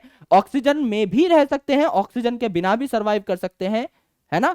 तो दोनों कंडीशन में पाए जा सकते हैं। पैथोजेनिक होते हैं, क्योंकि माइकोप्लाज्मा का ही एक टाइप क्या है, पीपीएलओ, और पीपीएलओ का फुल फॉर्म क्या है? प्लूरो न्यूमोनिया लाइक ऑर्गेनिज्म, यानी न्यूमोनिया जैसी मिलती जुलती बीमारी कॉज कर सकता है। प्लांट के अंदर फाइलॉइडी कॉज कर सकता है। आपका जो पूरा का पूरा प्लांट है झाड़ी जैसा दिखने लग जाएगा, है ना, एकदम झाड़ू जैसा दिखने लग जाएगा, चुड़ैल की झाड़ू जैसा। विच इज ब्रूम कॉज कर सकता है ना। विच ब्रूम का क्या मतलब है? विच का मतलब होता है चुड़ैल, और एक आपका ब्रूम का मतलब होता है झाड़ू। एक चुड़ैल आती थी बचपन में कार्टून में, झाड़ू बैठ के उड़ जाती थी, राइट। तो सेम वहां पर एक जो फ्लावर है उसका कुछ ऐसा ही स्ट्रक्चर कर देगा, फ्लावर को सुखा देगा, एकदम झाड़ू जैसा स्ट्रक्चर उसका बना देगा। इस प्रकार की बीमारियां कॉज करता है प्लांट और एनिमल दोनों में। न्यूमोनिया लाइक डिजीज हमें कॉज करेगा, विच इज ब्रूम, फाइलॉइडी, ये सब प्लांट में कॉज करेगा, है ना। ये आपका किंगडम मोनेरा है। दूसरे किंगडम अगर आप देखें तो ये है किंगडम प्रोटिस्टा। किंगडम प्रोटिस्टा में कैसे ऑर्गेनिजम्स पाए जाते हैं? मोनेरा में सिर्फ और सिर्फ प्रोकैरियोटिक ऑर्गेनिज्म पाए जा रहे थे, प्रोटिस्टा में यूनिसेलुलर यूकैरियोटिक ऑर्गेनिजम्स पाए जाते हैं। एक ही सेल होगा और यूकैरियोटिक होंगे, यानी वेल डिफाइंड न्यूक्लियस होगा, मेम्ब्रेन बाउंड ऑर्गेनेल्स होंगी, है ना। तो यूनिसेलुलर यूकैरियोटिक ऑर्गेनिज्म होंगे। इस किंगडम की बाउंड्रीज डिफाइंड नहीं है, ये लाइन बहुत इंपॉर्टेंट है। There are no defined boundaries. समझ लीजिए मैं एक प्लांट साइंटिस्ट हूं, मैं एक बॉटनिस्ट हूं, तो मैं क्लोरेला को क्या मानूंगा, मैं क्लैमाइडोमोनास को क्या मानूंगा? भाई उनके अंदर सेल्यूलोज की सेल वॉल है, उनके अंदर फोटोसिंथेसिस हो रहा है। मेरे लिए एज अ बॉटनिस्ट वो प्लांट है, मैं उन्हें एल्गी में रखूंगा, और आप भी उन्हें एल्गी में पढ़ोगे अगले चैप्टर में। लेकिन टेक्निकली कहा जाता है सारे unicellular eukaryotic organisms kingdom protista में आ जाने चाहिए। तो एज अ प्रोटिस्ट साइंटिस्ट, अगर मैं प्रोटिस्टा पे रिसर्च करने वाला साइंटिस्ट होता, तो मेरे लिए दुनिया का हर यूनिसेलुलर यूकैरियोटिक ऑर्गेनिज्म, चाहे वो अमीबा हो, चाहे वो पैरामीशियम हो जिनमें सेल वॉल नहीं होती, चाहे वो क्लेमाइडोमोनास हो, चाहे वो क्लोरेला हो जिनमें सेल वॉल होती है, ये सब क्या है? प्रोटिस्ट है, क्योंकि इन सब में एक एक सेल है और ये यूकैरियोटिक है। अकॉर्डिंग टू कैरोलस लिनियस साहब की क्लासिफिकेशन, अमीबा और पैरामीशियम जिनमें सेल वॉल नहीं है ये एनिमल में थे, और क्लेमाइडोमोनास और क्लोरेला जिनमें सेल वॉल है ये प्लांट में थे। इनको साथ लाया गया क्योंकि ये यूनिसेलुलर यूकैरियोट है, सेल वॉल की कोई दिक्कत नहीं है, इनको बाद में प्रोटिस्टा में प्लेस कर दिया गया। लेकिन बाउंड्रीज वेल डिफाइंड नहीं है, क्योंकि अगर मैं प्लांट साइंटिस्ट हूं तो मैं अपना प्लांट में ही पढ़ूंगा क्लेमाइडोमोनास क्लोरेला को। मैं अगर जूलॉजिस्ट हूं, मैं आपका अमीबा और पैरामीशियम को अलग ही पढ़ूंगा, अपना प्रोटोजोआ में एनिमल किंगडम के अंदर ही छोटी सी कैटेगरी बना दूंगा, राइट। तो यहां पर कोई बाउंड्रीज डिफाइंड नहीं है। प्राइमरीली एक्वेटिक यानी ये पानी में पाए जाते हैं ज्यादातर। कनेक्टिंग लिंक है मोनेरा और बाकी सारी किंगडम्स के बीच में, क्योंकि मोनेरा क्या है? यूनिसेलुलर प्रोकैरियोटिक ऑर्गेनिजम्स कैरी करती है। तो यूनिसेलुलर इससे सेम कैरेक्टर है, यहां भी यूनिसेलुलर ऑर्गेनिजम्स है प्रोटिस्टा में, यहां भी यूनिसेलुलर ऑर्गेनिजम्स है, एक लिंक मिल गया। ऑल मल्टीसेलुलर किंगडम्स क्या है भैया आपकी? ये सारी यूकैरियोटिक है, चाहे फंगस हो, चाहे प्लांट हो, चाहे एनिमल हो, प्रोटिस्टा भी यूकैरियोटिक है। तो कुछ कैरेक्टर इसके बाकी किंगडम से मिलते हैं, कुछ कैरेक्टर इसके मोनेरा से मिलते हैं, तो it behaves like a connecting link. ये मोनेरा और बाकी तीनों मेजर किंगडम्स के बीच में ब्रिज का काम करती है, ऐसा यहां पर माना जाता है, ठीक है। अगर आप देखोगे तो यहां पर आपको अच्छी खासी क्लासिफिकेशन दिखाई दे जाती है, अलग अलग टाइप के यहां पर क्या है आपको प्रोटिस्ट दिखाई दे रहे हैं। अब यहां पर मैं आपको एक सिंपल से ट्रिक बताता हूं जिससे आपको ये सारी चीजें बहुत प्यार से याद हो जाएंगी। जब भी आप क्राइजोफाइट से प्रोटोजोवन की तरफ चलते हो, इनको आप एक सीक्वेंस में ही लिखते हो हमेशा, तो आप एनिमल लाइक कैरेक्टर की तरफ बढ़ते हो, यानी ये वाले जो हैं प्लांट लाइक होंगे, ये वाले एनिमल लाइक होंगे। अब मुझे खुद बताइए कि क्या एनिमल्स खाना बना सकते हैं? नहीं। तो यहां पर अगर आप देखेंगे तो ये जो है भैया क्राइजोफाइट, इसमें तो डायटम्स पाए जाते हैं जो कि चीफ प्रोड्यूसर हैं ओशन के, तो ये तो सबसे ज्यादा फोटोसिंथेटिक होगी। डायनोफ्लैजिलेट भी अच्छा खासा फोटोसिंथेटिक होगा। ये बीच में आ रहा है तो ये मिक्सोट्रॉफिक होगा। सनलाइट प्रेजेंट है तो खाना बना लेगा, सनलाइट प्रेजेंट नहीं है तो किसी का शिकार करेगा। यानी ये जो यूग्लिनॉइड है ये क्या है? कनेक्टिंग लिंक है between plants and animals. Sunlight present है तो प्लांट की तरह बिहेव करेंगे, क्लोरोफिल ए जैसा पिगमेंट होगा। अगर सनलाइट नहीं है तो एनिमल की तरह बिहेव करेंगे, प्रीडेटरी बिहेवियर दिखाएंगे, किसी का शिकार करेंगे, खुद से छोटे ऑर्गेनिज्म का। इसके बाद वाले एनिमल लाइक होंगे, ये आपका सेप्रोफिटिक होगी, यानी सड़े गले मैटर पे ग्रो करेगी। स्लाइम मोल्ड, मोल्ड का मतलब क्या होता है? फंगस, है ना। तो फंगस जैसा ही बिहेवियर करेगा, सेप्रोफिटिक होगा। और यहां पे आपका प्रोटोजोआ, नाम में ही जोवन है, जोआ मतलब क्या होता है? जूलॉजी, यानी आपका एनिमल, तो एनिमल लाइक कैरेक्टर दिखाएगा, ये आपका हेटेरोट्रॉफिक होगा। यानी इनिशियल जो दो हैं बहुत अच्छी फोटोसिंथेसिस कर रहे होंगे, बाद के जो दो हैं एकदम फोटोसिंथेसिस नहीं कर रहे होंगे, बीच वाला कभी कभी कर रहा होगा, कभी कभी नहीं कर रहा होगा। Plant like character to animal like character हम गए। अब क्या प्लांट में सेल वॉल होती है? यस। क्या एनिमल में होती है? नहीं। तो अगर आप देखेंगे तो यहां पे सेल वॉल जो है इस पे सिलिका की डिपोजिशन होती है, तो ये बहुत स्टिफ सेल वॉल होती है। सिलिका की डिपोजिशन है जो कि इसको दरदरा बनाती है, मिट्टी की डिपोजिशन है तो दरदरी हो जाती है। That's why it is used in filtration and polishing of oils and syrups. और क्योंकि सिलिका की डिपोजिशन है सेल वॉल पे, तो सेल वॉल डिस्ट्रक्ट नहीं हो सकते, टूट नहीं सकती। तो जब डाई एटम्स मर मर के नीचे जमा हो जाएंगे, समुद्र की तली पर बहुत सालों तक, बिलियंस ऑफ ईयर्स तक जमा होते रहेंगे, तो समुद्र की तली जो है वहां पर एक फर्श जैसा इलाका बन जाएगा। उसको क्या कहा जाएगा? डाई एटम से बना हुआ फर्श, डाई एटम से बना हुआ अर्थ, यानी डाई एटमेशियस अर्थ। ये क्या बना देते हैं? आपका डाई एटमेशियस अर्थ बना देते हैं। तो यहां पे सेल वॉल है। डायनोफ्लैजेलेट में देखोगे तो यहां भी सेल्यूलोज की सेल वॉल है। ये दोनों आपके एनिमल लाइक है तो इनमें सेल वॉल नहीं है। बीच वाला फिर से बीच में आ गया। भाई इसमें सेल वॉल तो नहीं है, लेकिन एक प्रोटीन की फ्लेक्सिबल लेयर है जिसको पेलिकल बोल रहे हैं। P for protein, P for pellicle, यानी ये दोबारा बीच में आ गया। खाना बनाने और ना बनाने में भी बीच में फंसा हुआ था, सेल वॉल होने ना होने में भी बीच में फंसा हुआ है। सेल वॉल तो नहीं है, लेकिन एक और लेयर अडेप्ट करके बैठ गया है जिसको पेलिकल हम लोग कह रहे हैं। तो यहीं से सारे कैरेक्टर याद हो गए ऊपर वाली एक लाइन से मेन तो। बाकी नाम से तोड़ने की कोशिश करो भाई। क्राइजोफाइट में क्या होते हैं? डाई एटम्स एंड डेस्मिड्स, जिसे गोल्डन एल्गी कहते हैं, है ना। गोल्डन एल्गी, एल्गी है ना, खाना बना रही होगी, फोटोसिंथेटिक है। गोल्डन क्योंकि इसकी प्रॉपर्टीज ऐसी हैं, बहुत ज्यादा खाना बनाते हैं। डाई एटम्स, नाम क्या है? डाई एटम्स, दो एटम होंगे, यानी इसमें दो पार्ट होंगे साबुनदानी की तरह। नीचे एक प्लेटफॉर्म है जिसमें आप साबुन रखते हो, ऊपर से उसका ढक्कन बंद करते हो, तो that is called as diatom. ये जो आपकी वॉल्स है ना, एक नीचे आपकी तली है जिसपे आपने साबुन रखी हुई है, ऊपर ढक्कन बंद किया हुआ है, इस पे क्या है? सिलिका की डिपोजिशन हो रखी है, जो इन्हें क्या बनाता है? काफी रेजिस्टेंट बनाता है ना। और एक चीफ प्रोड्यूसर होते हैं डाई एटम्स ओशन के, एंड सिंगल सेल्यूलर है, किंगडम प्रोटिस्टा के मेंबर हैं, तो पैसिवली फ्लोट करते हैं। लहरें जिस साइड आ रही हैं उसी साइड चले जाएंगे, they will go with the flow. लहरों को चीरने की ताकत इनमें नहीं है। अगर आप देखेंगे डायनोफ्लैजेलेट, नाम से क्या पता रहेगा? डायनोफ्लैजेलेट, दो फ्लैजला होंगे इनमें। तो आपका एक लॉन्गिट्यूडिनल फ्लैजला होगा, लंबा लॉन्गिट्यूडिनल, एक ट्रांसवर्स फ्लैजला होगा ऐसा। तो एक ऐसा फ्लैजला, एक ऐसा फ्लैजला, एक ऐसा फ्लैजला, एक ऐसा फ्लैजला, दो यहां पर फ्लैजला होंगे। कलर इनका अलग अलग हो सकता है। येलो पिगमेंट होगा तो येलो कलर हो जाएगा, है ना, जैसे आपका कैरोटिनॉइड पिगमेंट हो जाएगा। ग्रीन हो जाएगा क्लोरोफिल की वजह से, ब्राउन हो जाएगा आपका फ्यूकोजेंथिन की वजह से, ब्लू हो जाएगा फाइकोसाइनिन की वजह से, रेड हो जाएगा आपका फाइकोएरिथ्रिन की वजह से। गोनियोलेक्स नाम का जो डायनोफ्लैजेलेट है ये लाल कलर का होता है और ये बहुत तेजी से मल्टीप्लाई करता है।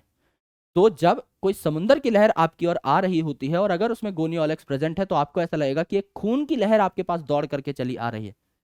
इसे रेड टाइड कहा जाता है, जो गोनियोलेक्स की वजह से होता है। और गोनियोलेक्स कुछ टॉक्सिन्स भी सिक्रेट करता है जिससे आसपास के ऑर्गेनिजम्स की डेथ तक हो सकती है। इन टॉक्सिन्स को सेक्सी टॉक्सिन्स कहा जाता है, SAXITOXIN, सेक्सी टॉक्सिन, राइट। तो यहां पर रेड टाइड का फेनोमेना बहुत इंपॉर्टेंट है।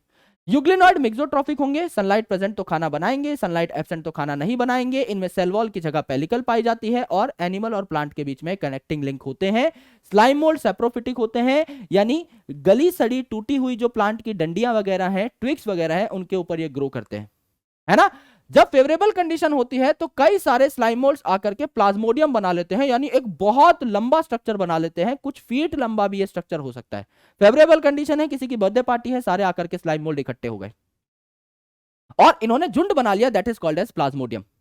लेकिन जैसे ही एंटी पुलिस बुला लेती है, भैया ये तो दंगा मस्ती कर रहे हैं सारे के सारे मिल करके, अनफेवरेबल कंडीशन जब आ जाती है तो ये वही काम करेंगे जो बैक्टीरिया कर रहा था, ये स्पोर प्रोड्यूस कर लेंगे, यानी अपने ऊपर एक लेयर बना लेंगे कि भैया हम तो छुप जाते हैं, सुमड़ी में चले जाते हैं।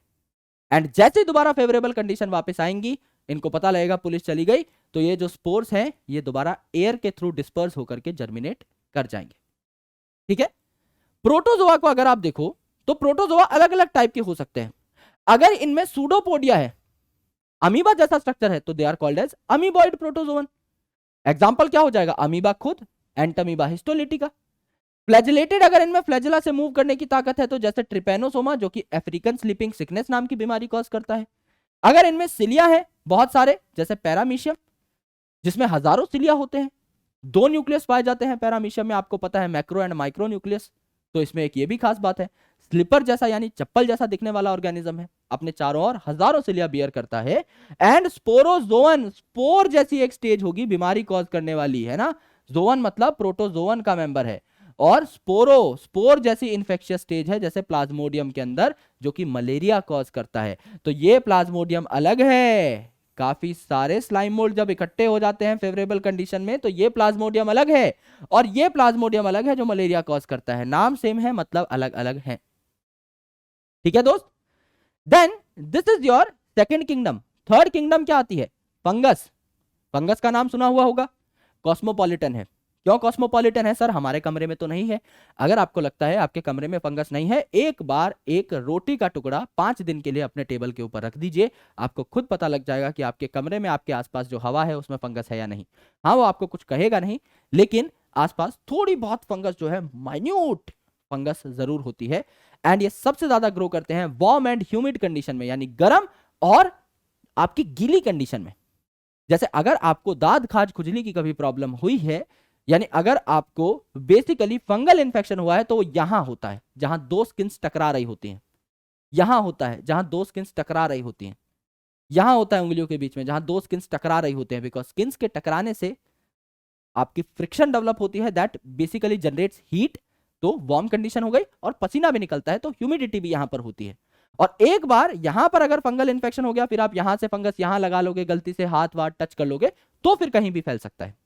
लेकिन इनिशिएशन यहीं पे होगी। सबसे फेवरेबल कंडीशन जो है वार्म एंड ह्यूमिड कंडीशन है, इसीलिए आप अपने फ्रिज में जब खाना रखते हो तो वहां फंगस नहीं कुछ छेड़ सकता आपके खाने को, बिकॉज वहां वार्म कंडीशन नहीं है, कोल्ड कंडीशन है। राइट? तो कॉस्मोपॉलिटन है, हर जगह है ना। जैसे अगर आप संतरा रख दोगे अपने टेबल पे, 10 दिन के लिए पड़ी रहने दोगे, तो ऑरेंज रॉट लग जाएगा उसके ऊपर, है ना। ब्रेड है, ब्रेड का टुकड़ा रख दोगे अगर अपने टेबल के ऊपर, तो ब्रेड मोल्ड लग जाएगा उसके ऊपर। काफी सारे प्लांट हैं जिनके ऊपर बीमारी कॉज करने वाले फंगस लग जाते हैं, जैसे वीट के ऊपर पक्सीनिया नाम का फंगस लग जाता है जो ब्लैक कलर का रस्ट कॉज करता है। आपका मस्टर्ड के ऊपर अल्ब्यूगो नाम की बीमारी लग जाती है ना, अल्ब्यूगो नाम का फंगस लग जाता है, अल्ब्यूगो कैंडिडा। तो that is basically a fungus, है ना। और आप में जो दांत खाज खुजली की प्रॉब्लम्स होती हैं, जो फंगल इन्फेक्शंस होते हैं, they are obviously caused by fungus only. Right? यानी कि आपके पैरासिटिक भी हो सकते हैं, एंड सेप्रोफिटिक, यानी किसी भी चीज को गलाना सड़ाना है तो उसमें तो फंगस आपका सबसे पहले आएगा बैक्टीरिया के साथ साथ। तो वार्म एंड ह्यूमिड कंडीशन में ग्रो करते हैं, फिलामेंटस होते हैं। यानी एक एक्सेप्शन है यहाँ पे, ईस्ट जो कि एस्कोमाइसिटीज का मेंबर है, वो फिलामेंटस नहीं होता, वो यूनिसेलुलर फंगस है। लेकिन यहां पर बाकी सारे जो फंगस है ना, इनका स्ट्रक्चर ऐसा बाल जैसा होता है। इस एक बाल को हम लोग क्या कहते हैं? हाइफा। अब इस एक बाल में हो सकता है कंपार्टमेंटलाइजेशन ना हो रखी हो, बहुत सारे न्यूक्लियस एक ही बाल में प्रेजेंट हो, तो इसे कहा जाता है सिनोसिटिक कंडीशन। बहुत सारे न्यूक्लियस एक ही ट्यूब में है और कोई कंपार्टमेंटलाइजेशन नहीं है, कोई सेप्टा नहीं है, तो aseptate condition, septa is absent. और जब कोई सेप्टा नहीं है तो एक ही ट्यूब में बहुत सारे न्यूक्लियस होंगे, that is called as multi nucleated और सिनोसिटिक कंडीशन। इसकी जस्ट उल्टी कंडीशन क्या है? सेप्टा लगे हुए हैं, एक कंपार्टमेंट में एक ही न्यूक्लियस है, दैट इज सेप्टेट और नॉन सिनोसिटिक कंडीशन। इस प्रकार के हाइफे हो सकते हैं। बहुत सारे हाइफे, यानी बाल जब गुथ जाते हैं तो जूड़ा बन जाता है, चोटी बन जाती है, जिसे हम माइसीलियम कहते हैं। ठीक है। फंगस आपको पता है खाना तो नहीं बना सकता, या तो सेप्रोफिटिक होगा, गले सड़े मैटर पे ग्रो करेगा, या बीमारियां कॉज करेगा, या फिर सिम्बायोटिक होगा।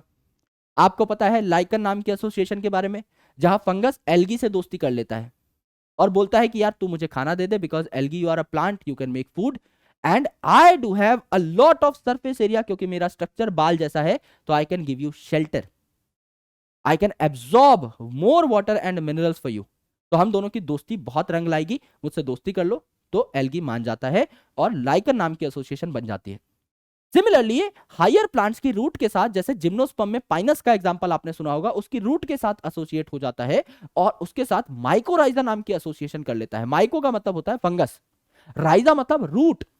तो हायर प्लांट की रूट के साथ एसोसिएशन कर लेता है, बोलता है रूट में तुम्हारा सरफेस एरिया बढ़ा दूंगा अपने बाल लाइक स्ट्रक्चर से, और वाटर मिनरल्स एब्जॉर्ब करके दे दूंगा, और बदले में आप क्या करो, जो भी खाना बन रहा है प्लांट में उसका एक छोटा सा हिस्सा मुझे दे दो। तो ये दोनों की दोस्ती भी बढ़िया चलती है। तो सिम्बायोटिक तरीके से भी खाना निकाल सकते हैं। रिप्रोडक्शन देखोगे तो वेजिटेटिव भी हो सकती है, यानी कोई स्पेशलाइज स्ट्रक्चर नहीं बन रहा। जैसे कि आपका जो फंगस है टूट जाएगा, फ्रेगमेंटेशन हो जाएगी, क्योंकि फिलामेंटस स्ट्रक्चर है, छोटे छोटे फिलामेंट्स बनते हैं यहाँ पर, अलग अलग टुकड़ों में टूट जाएंगे, ग्रो करने लग जाएंगे, फिजन हो जाएगी, एक फंगस 2 टुकड़ों में टूट जाएगा। बडिंग हो जाएगी, जैसे बडिंग इन ईस्ट, ईस्ट जो है आपका, उसके ऊपर एक छोटा सा बड डेवलप हो जाएगा, बाद में बड आपका अलग हो जाएगा, दैट इज बडिंग। तो यहां पे कोई स्पेशलाइज स्ट्रक्चर नहीं बन रहा है। अगर आपका स्पेशलाइज स्ट्रक्चर बनता है जैसे कोनिडिया नाम के स्पोर्स, एप्लेनोस्पोर्स नाम के स्पोर्स, स्पोरेंजियो नाम के स्पोर्स, जूस्पोर नाम के स्पोर, तो यहां पर आप कहते हैं असेक्सुअल रिप्रोडक्शन हो रही है, स्पेशलाइज्ड स्पोर्स बने हैं। और यहां पर अगर आप देखोगे तो सेक्सुअल भी रिप्रोडक्शन हो सकती है ऊस्पोर के माध्यम से, एस्कोमाइसिटीज में एस्कोस्पोर्स के माध्यम से, बेसिडियोमाइसिटीज में बेसिडियोस्पोर्स के माध्यम से, तीनों प्रकार की रिप्रोडक्शन यहां पर देखने को मिल सकती है। सेक्सुअल रिप्रोडक्शन में क्या होगा, सबसे पहले दो जो आपके हाइफा है ये पास पास आएंगे और प्लाज्मोगैमी हो जाएगी। प्लाज्मोगैमी मतलब प्लाज्मो मतलब प्लाज्मा यानी साइटोप्लाज्म या प्रोटोप्लाज्म, गैमी मतलब फ्यूजन, यानी ये अगर एक हाइफा है, ये अगर एक हाइफा है या गैमीट्स कह लो, ये पास पास आए और फ्यूज हो गए। अब इनके न्यूक्लियस अलग अलग पड़े हुए हैं अभी, क्योंकि ये प्लाज्मा तो फ्यूज हो गया, इसमें भी एक न्यूक्लियस था, इसमें भी एक न्यूक्लियस था, न्यूक्लियस अलग अलग पड़े हुए हैं। बाद में क्या होगा, इन न्यूक्लियस का भी फ्यूजन हो जाएगा डिप्लॉयड जाइगोट बनने के लिए, तो कैरियोगैमी हो जाएगी। फिर इनके न्यूक्लियस भी एक हो गए तो डिप्लॉयड न्यूक्लियस बन गया यानी जाइगोट बन गया। तो जाइगोट में फिर क्योंकि फंगस की मेन प्लांट बॉडी हैप्लॉयड है तो मियोसिस करानी पड़ेगी, तो मियोसिस भी हो जाएगी। कई ऐसे फंगस होते हैं जिनमें फटाफट प्लाज्मोगैमी होती है, फिर फटाफट कैरियोगैमी हो जाती है, डिप्लॉयड न्यूक्लियस बन जाता है झटपट। कईयों में बहुत टाइम लगता है। ये हैप्लॉयड न्यूक्लियस अलग अलग पड़े रहते हैं, जैसे एस्कोमाइसिटीज और बेसिडियोमाइसिटीज में दो न्यूक्लियस कई देर तक पड़े रहते हैं, इसे कहते हैं डाई कैरियोफेज। डाई मतलब दो, कैरियो मतलब न्यूक्लियस, तो दो न्यूक्लियस कई देर तक अलग अलग पड़े रहते हैं, बाद में डिप्लॉयड जाइगोट बनता है। तो डाई कैरियोफेज किस किस में पाया जाता है, एस्कोमाइसिटीज बेसिडियोमाइसिटीज में।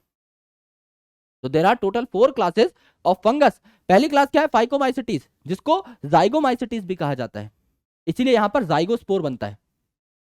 यहां पर एस्कोमाइसिटीज जिसे सैक फंगस भी कहा जाता है, बेसिडियोमाइसिटीज जिसमें आता है हमारा सबसे प्यारा सबसे common mushroom, and then deuteromycetes जिसको इम्परफेक्ट फंगस भी कहा जाता है, क्योंकि यहां पर सेक्सुअल स्टेजेस एब्सेंट है, यहां पे सेक्सुअल रिप्रोडक्शन नहीं होती, सिर्फ और सिर्फ कोनिडिया के थ्रू आपका असेक्सुअल रिप्रोडक्शन होता है, सिर्फ और सिर्फ कोनिडिया के थ्रू, दैट इज ड्यूटेरोमाइसिटीज। तो आप देखो फाइकोमाइसिटीज में क्या है, जो आपकी हाइफा है दैट इज एसेप्टेट एंड सिनोसिटिक यानी मल्टी न्यूक्लिएटेड कंडीशन सिर्फ इसमें है। बाकी हर जगह देखोगे सेप्टेट है यानी सेप्टा लग चुका है, क्रॉस वॉल लग चुकी है, दीवार लग चुकी है, एंड ब्रांच्ड, ब्रांच हो गए लेकिन सेप्टा भी लगा हुआ है, तो आपका यूनी न्यूक्लिएटेड कंडीशन है। बाकी सब में, तीनों में सिर्फ यहां मल्टी न्यूक्लिएटेड यानी सिनोसिटिक कंडीशन है ना। और अगर आप देखें असेक्सुअल रिप्रोडक्शन यहां पे कैसे होती है, जू स्पोर से, जू स्पोर नाम में ही है, जू मतलब मोटाइल एनिमल जैसे, है ना। एक तितली आ गई है बहुत प्यारी सी, पता नहीं कहां से आ गई और एप्लेनोस्पोर जो कि अंदर की साइड बनता है, ए से स्टार्ट होने वाले स्पोर अंदर की साइड बनते हैं, एप्लेनोस्पोर एंडोस्पोर है।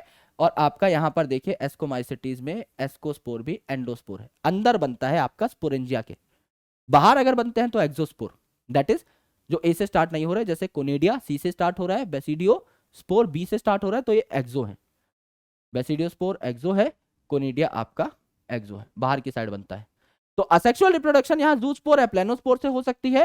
सेक्सुअल रिप्रोडक्शन में आपके सेम तरीके के गैमेट भी हो सकते हैं, अलग अलग साइज के गैमेट भी हो सकते हैं। एक स्पेशल कंडीशन भी है जहां फीमेल गैमेट बड़ा और स्टैटिक होगा, मूव नहीं कर पाएगा, और मेल गैमेट छोटा होगा और मोटाइल होगा, इसे ऊगैमस कंडीशन कहते हैं। यहां अगर आप देखोगे असेक्सुअल रिप्रोडक्शन किससे होती है, कोनिडिया से, एस्परजिलस पेनिसिलियम में ये देखने को मिलते हैं कोनिडिया। सेक्सुअल रिप्रोडक्शन एस्कोमाइसिटीज है तो एस्कोस्पोर से होगी, अंदर की साइड बनेंगे।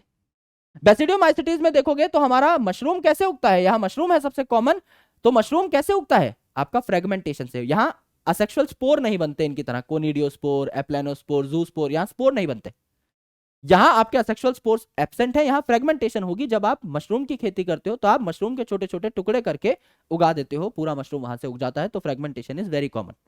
एंड यहां पर सेक्स ऑर्गन जो है ये आपके क्या है, एब्सेंट है, सेक्स ऑर्गन एब्सेंट है, सेक्सुअल रिप्रोडक्शन एब्सेंट नहीं है, कंफ्यूज नहीं होना है। सेक्स ऑर्गन एब्सेंट है लेकिन कोई भी सोमेटिक सेल साथ में आकर के फ्यूज कर सकते हैं, कंपैटिबल सेल्स फ्यूज कर सकते हैं, और यहां पर बेसिडियोस्पोर बन सकते हैं जो कि एक्सोजीनियस स्पोर होंगे, बाहर की साइड बनेंगे। अगर कोई पूछे कि कोनिडिया कहां कहां पाया जाता है, एस्कोमाइसिटीज में भी पाया जाता है, ड्यूटेरो में भी पाया जाता है। कोई अगर पूछे एक ऐसी क्लास बताइए फंगस की जो सिर्फ कोनिडिया के थ्रू रिप्रोड्यूस करती है, सिर्फ कोनिडिया के थ्रू, यहां तो कोनिडिया के अलावा एस्कोस्पोर भी है ना, वहां सिर्फ कोनिडिया है, वहां कोई सेक्सुअल स्पोर है ही नहीं, क्योंकि ड्यूटेरोमाइसिटीज का मतलब है इम्परफेक्ट फंगस, यहां पे कोई सेक्सुअल रिप्रोडक्शन हो ही नहीं रही है, राइट। एग्जाम्पल अगर देखें तो यहां पर एग्जाम्पल है रैम्प। रैम्प क्या होता है? जिसपे मॉडल्स वॉक करती हैं। RAMP, पी का मतलब phycomycetes, RAM that is Rhizopus, Albugo and Mucor. यहां पर एस्कोमाइसिटीज के एग्जांपल क्या है? नासा। नासा स्पेलिंग अलग है बस, NACA न्यूरोस्पोरा, एस्परजिलस, क्लेविसेप्स और एंड में ए दैट इज एस्कोमाइसिटीज। यहां पर देखिए बेसिडियोमाइसिटीज, आज मैं उससे परेशान रहा। आज अगैरिकस, मैं that is mushroom, Agaricus mushroom होता है।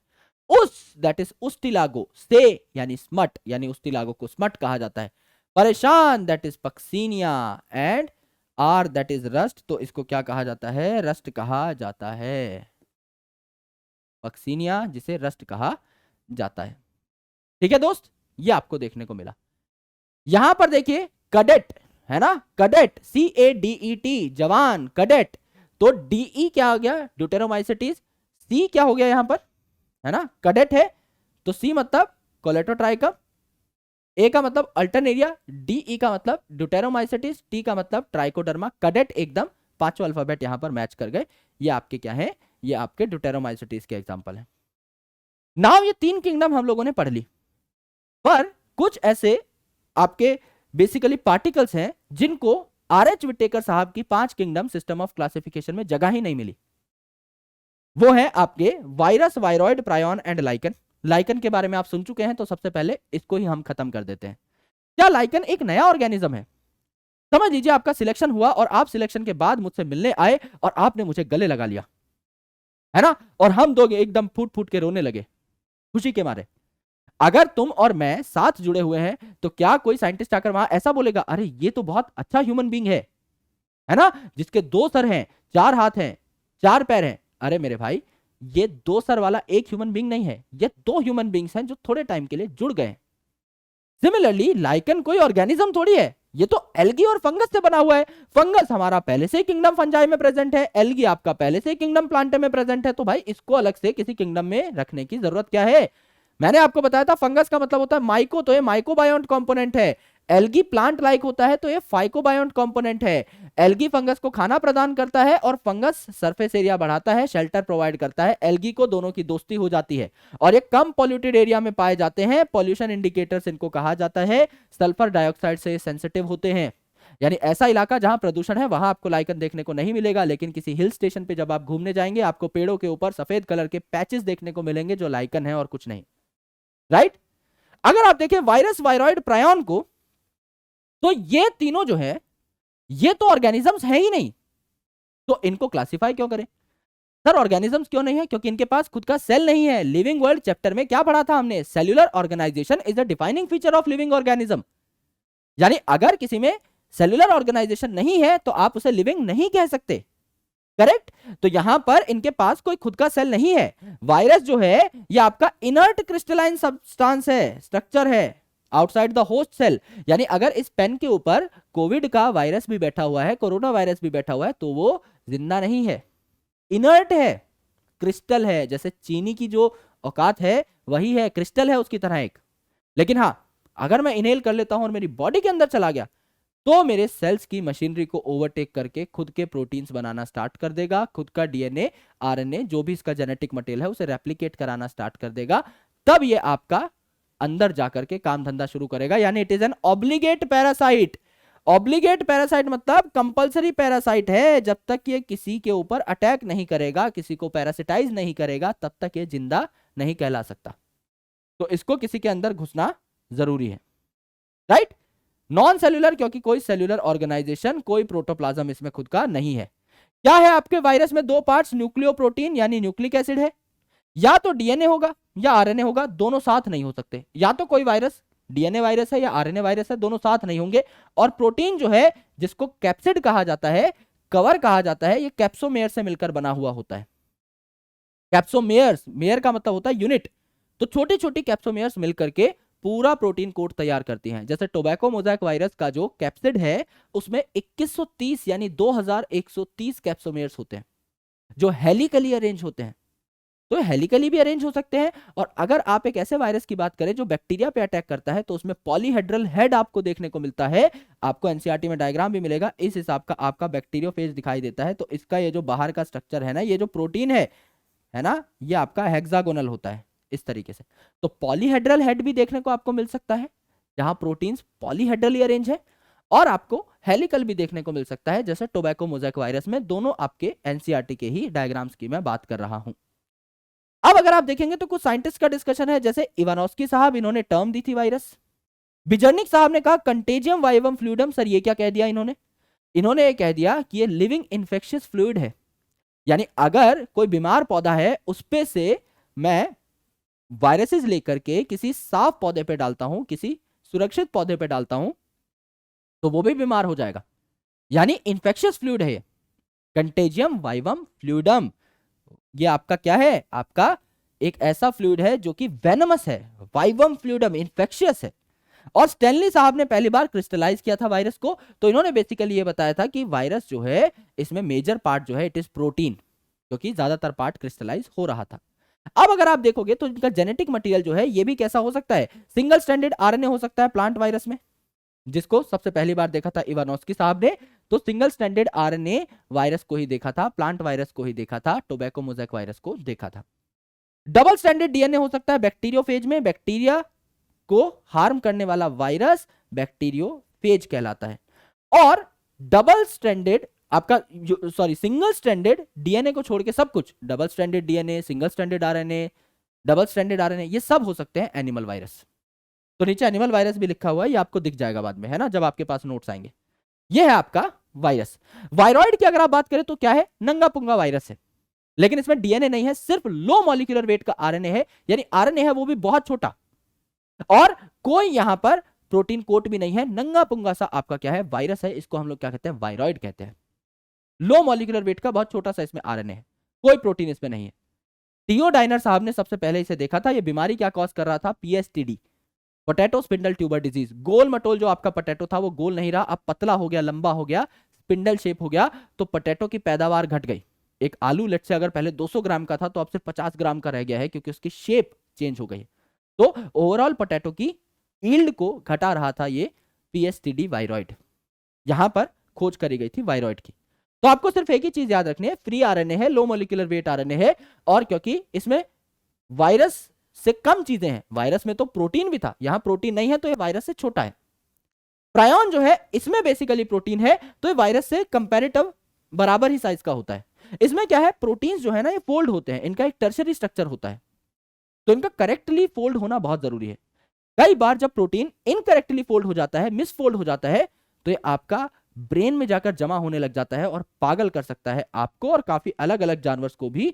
जैसे यहां पर बीएससी यानी बोवाइन स्पंजिफॉर्म एंसेफेलोपैथी हो सकती है, या मैड काउ डिजीज हो सकती है जो गाय को पागल कर सकती है, और क्रूजिफर जैकॉब डिजीज हो सकती है जो आपको भी पागल कर सकती है। इसीलिए मिसफोल्डेड प्रोटीन बनते ही उसको तोड़ना बहुत जरूरी है, जो कि आपकी बॉडी में एक मैकेनिज्म है। कई बार वो मैकेनिज्म आपका थोड़ा सा फेल हो जाता है, जिस वजह से ये बीमारियां होती हैं। ठीक है, this is about your biological classification. एक चीज मैंने जानबूझ के छोड़ी थी, दैट इज 6 किंगडम और 3 डोमेन सिस्टम। भाई मैंने आपको बताया कि 5 किंगडम्स हमारे विटेकर साहब ने हमें दे दी थी, Monera, protista, fungi, Plantae, Animalia.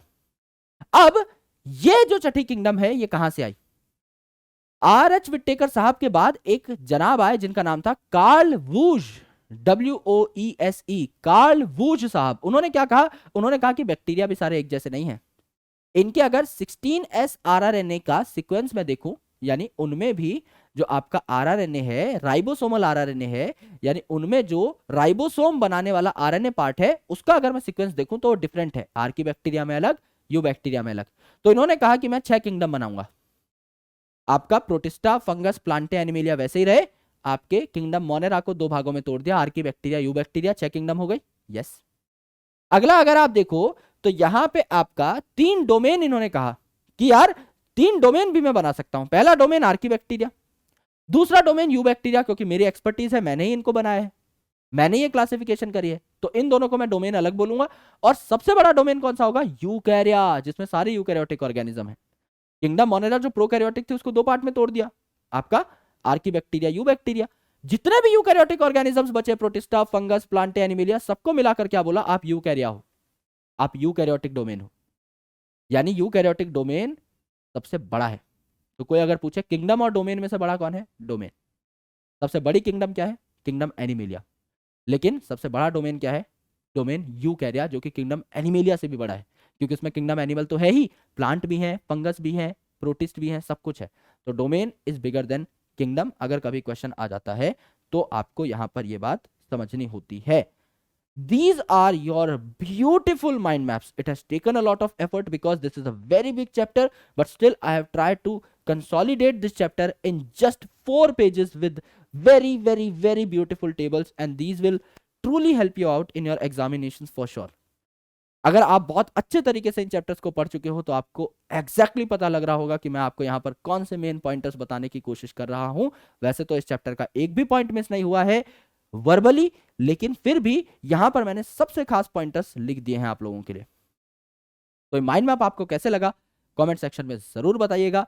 And next chapter हम लोग लेने वाले हैं प्लांट किंगडम, जिसके बाद हमारी सिस्टमैटिक्स की बॉटनी भी खत्म हो जाएगी। तो सेल बायोलॉजी की यूनिट हमारी खत्म हो जाएगी, सिस्टमैटिक्स खत्म हो जाएगी, जिसके बाद हम पढ़ेंगे स्ट्रक्चरल ऑर्गेनाइजेशन यानी मॉर्फोलॉजी और anatomy, and then we will fall forward towards plant physiology and rest of the chapters of 12th class botany. Alright, thank you so much everyone for watching this session. सबको बहुत बहुत शुक्रिया, and I hope आपको मेरे efforts पसंद आ रहे होंगे। आप लोग बहुत ज्यादा प्यार दे रहे हो in the comment section, that really means a lot to me, and that's why I am putting all the efforts forward to make such great mind maps for you, which will truly help you out in your preparation. Thank you so much. जय हिंद, bye bye, take care. मिलता हूं आपसे अगले session में।